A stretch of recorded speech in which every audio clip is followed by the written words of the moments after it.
পাকিস্তানের রাজধানী ইসলামাবাদ ও রাওয়ালপিন্ডিতে নিরাপত্তা ব্যবস্থা জোরদার করতে ফৌজদারি কার্যবিধির ১৪৪ ধারা জারি করা হয়েছে। ইসলামাবাদে ২ মাসের জন্য আর রাওয়ালপিন্ডিতে ৩ দিনের জন্য এই বিধিনিষেধ কার্যকর থাকবে। ১৪৪ ধারার আওতায় নির্দিষ্ট এলাকায় ৪ জন বা তার বেশি মানুষের জমায়েত, মিছিল বা বিক্ষোভ নিষিদ্ধ করা হয়। আদেশের উদ্দেশ্য জনশক্তি, আইন শৃঙ্খলা ও স্থিতিশীলতা রক্ষা করা। ইসলামাবাদ ম্যাজিস্ট্রেটের ১৮ নভেম্বরের এক বিজ্ঞপ্তিতে বলা হয়েছে, সমাজের কিছু অংশ ইসলামাবাদ ক্যাপিটাল টেরিটরির আওতাধীন এলাকায় বেআইনি সমাবেশ আয়োজনের পরিকল্পনা করছে। এই কারণে এই পদক্ষেপ নেওয়া হয়েছে, যদিও কী ধরনের সমাবেশ হবে তা বিস্তারিতভাবে উল্লেখ করা হয়নি। বিজ্ঞপ্তিতে বলা হয়েছে, রেড জোন সহ জেলার সব এলাকায় ৫ জন বা তার থেকে বেশি মানুষের জমায়েত নিষিদ্ধ থাকবে। আদেশটি ২০২৬ সালের ১৮ জানুয়ারি পর্যন্ত বলবৎ থাকবে বলে জানানো হয়।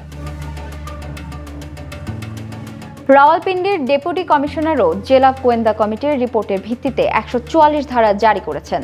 গোয়েন্দা তথ্য অনুযায়ী কিছু গোষ্ঠী ও সংস্থা বড় জমায়েত, প্রতিবাদ ও বিশৃঙ্খলা সমাবেশের মাধ্যমে আইনশৃঙ্খলা অস্থিতিশীল করার পরিকল্পনা করছে।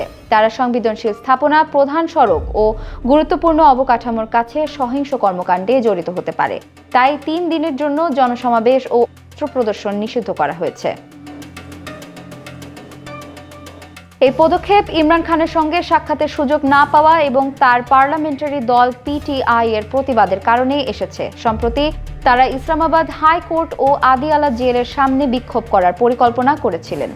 ৭২ বছর বয়সী ইমরান খান ২০২৩ সালের অগস্ট থেকে কারাবন্দী রয়েছেন। তিনি একাধিক মামলায় দণ্ডিত হয়েছেন, যেগুলোকে তিনি ২০২২ সালে অনাস্থা ভোটে ক্ষমতাচ্যুত হওয়ার পর রাজনৈতিক উদ্দেশ্য প্রণোদিত বলে দাবি করে আসছেন।